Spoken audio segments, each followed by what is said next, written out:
Presiden Amerika Serikat, AS, Donald Trump, mengatakan Rusia tidak ingin menghancurkan kota-kota di Ukraina meski mereka bisa melakukannya 100%. Menurutnya, dengan kekuatan yang dimiliki Rusia, mereka bisa dengan cepat menghancurkan kota-kota termasuk Kiev.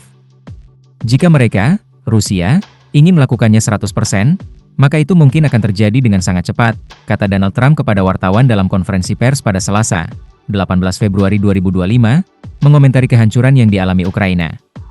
Pada saat yang sama, Kepala Gedung Putih mencatat Rusia dapat mengubah Ukraina menjadi tempat kehancuran berskala besar, tetapi juga tidak ingin melakukan ini.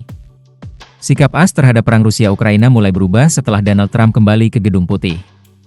Donald Trump sebelumnya mengusulkan untuk menengahi perundingan antara Rusia dan Ukraina dalam upaya mengakhiri perang yang berlangsung sejak 2022, seperti diberitakan RIA Novosti. Perwakilan tinggi Rusia dan AS bertemu di Riyadh, Arab Saudi, pada Selasa, 18 Februari 2025, untuk menindaklanjuti usulan Donald Trump. Pihak Rusia diwakili oleh Menteri Luar Negeri Rusia, Sergei Lavrov, dan Ajudan Kremlin, Yuri Ushakov, bertemu dengan delegasi AS di Arab Saudi. Sementara, AS diwakili oleh Menteri Luar Negeri, Marco Rubio, Penasihat Keamanan Nasional, Mike Waltz, dan Utusan Khusus untuk Urusan Timur Tengah, Steve Witkoff.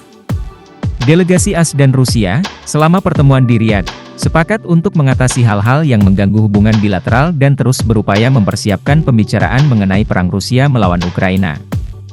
Mereka juga sepakat untuk menunjuk tim tingkat tinggi untuk pembicaraan terkait Ukraina.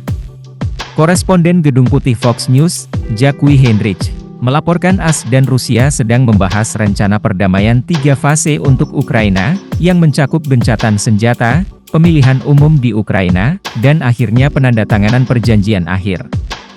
Donald Trump, Zelensky pilih perang 3 tahun daripada negosiasi di awal. Donald Trump mengomentari kekesalan Volodymyr Zelensky karena Ukraina tidak diundang dalam dialog antara perwakilan tinggi Rusia AS di Riyadh, Arab Saudi, mengenai upaya mengakhiri perang Rusia-Ukraina. Ia menyatakan kekecewaannya karena Ukraina gagal memanfaatkan peluang untuk negosiasi dengan Rusia selama 3 tahun terakhir.